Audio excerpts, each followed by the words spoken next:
What a magical performance Paulo Dybala. দর্শক, আজকের ম্যাচে দিবালার খেলা দেখলে আপনি বুঝতেই পারবেন না যে লিওনেল মেসি খেলেছে নাকি দিবালা খেলেছে। এমন একটা ম্যাজিক্যাল পারফরমেন্স উপহার দিয়েছেন আজকে পাওলো দিবালা, যেটা ভক্তদের জন্য সত্যি আনন্দের। রোমার হয়ে মাঠে নেমে রোমার জয়ে গুরুত্বপূর্ণ ভূমিকা রেখেছেন দিবালা। দর্শক, গতকাল সিরিয়ার গুরুত্বপূর্ণ ম্যাচে রোমা মুখোমুখি হয়ে ভেরোনার বিপক্ষে এই ম্যাচটিতে পাওলো দিবালাদের রোমা জয় পেয়েছে 2-0 গোলের ব্যবধানে। যে দুইটা গোলের মধ্যে দুইটাতেই অ্যাসিস্ট করেছেন আর্জেন্টাইন এই ম্যাজিশিয়ান। পাওলো দিবালার দুইটা অ্যাসিস্ট রীতিমতো চোখে লেগে থাকার মতো। ম্যাচের প্রথমার্ধে আক্রমণ পাল্টা আক্রমণে পাওলো দিবালার ডিবক্সের বাইরে এই জায়গায় একটা ফ্রি কিক পায়, আর রোমার হয়ে সেই ফ্রি কিকটা নিতে যান দিবালা। পাওলো দিবালা বাঁ পায়ের কার্ল শটে এমন একটা দুর্দান্ত ফ্রি কিক নেন যেটা অল্পের জন্য গোলকিপার অতিমানবীয়ভাবে সেভ করে দেয়। সর্বোচ্চ 1 ইঞ্চি গ্যাপ ছিল গোল হওয়ার জন্য। পাওলো দিবালার এই ম্যাজিক্যাল ফ্রি কিকটা জাস্ট একবার দেখুন, আর একটুর জন্য গোল হয়নি, যেটা গোলকিপার দুর্দান্তভাবে ঠেকিয়ে দেন ম্যাচের প্রথমার্ধে কোনো গোলের দেখা পায়নি পাওলো দিবালারা। ম্যাচের দ্বিতীয়ার্ধের শুরুতে আবারও আক্রমণে উঠে দিবালারা।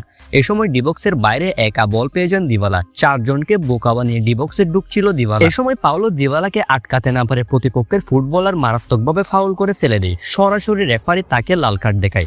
পাওলো দিবালাকে এ সময় না আটকালে তিনি গোল করে ফেলতেন। দিবালাকে 4 জন মিলে এই জায়গাতে আটকাতে পারছিল না, ফলস্বরূপ ফাউল করে তারা, এবং তার ফল সরাসরি রেড কার্ড।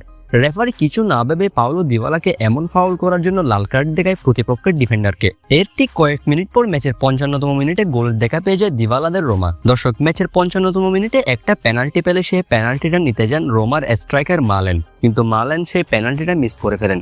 গোলকিপার পেনাল্টিটা সেভ দিলে বল সরাসরি চলে যায় দিবালার পায়ে। এই জায়গা থেকে দুর্দান্তভাবে দিবালা মালেনকে আবারও বল মারিয়ে দেন। পেনাল্টি মিস করে সেই মালেন আবারও দুর্দান্ত গোল করে দিবালার অ্যাসিস্ট থেকে এই জায়গা থেকে। এরপর ম্যাচের রোমা তাদের দ্বিতীয় গোলের দেখা পায় ম্যাচের একেবারে 90তম মিনিটে।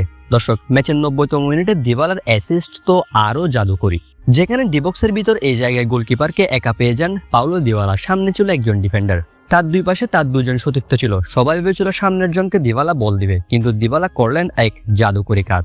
দিবালা সামনের জনকে বল না দিয়ে ব্যাক হেলে অর্থাৎ পিছনের জনকে দুর্দান্তভাবে বল বাড়িয়ে দেন, যেটা দেখে অবাক হয়ে যায় সবাই। পাওলো দিবালার এই অ্যাসিস্ট থেকে আবারও গোল করেন তার সতীর্থ।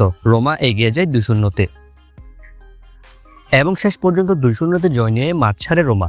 পাওলো দিবালা এই ম্যাচে কোনো গোল করেননি, কিন্তু রোমা যে 2টা গোল করেছে সেই 2টা গোল এসেছে দিবালার পা থেকে, অর্থাৎ দিবালা জাদু করে 2টা অ্যাসিস্ট করেছে। এবং এই ম্যাচে পাওলো দিবালা দুর্দান্ত ড্রিবলিং, শট এবং ম্যান অফ দ্য ম্যাচও নির্বাচিত হয়েছেন। এখন ভক্তদের মনে প্রশ্ন, লিওনেল স্কালোনি কি আসলে ভুল করে ফেলেছেন দিবালাকে দলে না নিয়ে? দর্শক, আমাদেরও প্রশ্ন এটাই। পাওলো দিবালা সাম্প্রতিক সময়ে রোমার হয়ে দুর্দান্ত ফর্মে থাকা সত্ত্বেও কেন স্কালোনি তাকে দলে নিচ্ছেন না? এখন কি স্কালোনি তার সিদ্ধান্ত বদলাবেন? মূল স্কোয়াডে কি দিবালাকে অন্তর্ভুক্ত করবেন? সেটার জন্য আমরা সবাই অপেক্ষা করছি।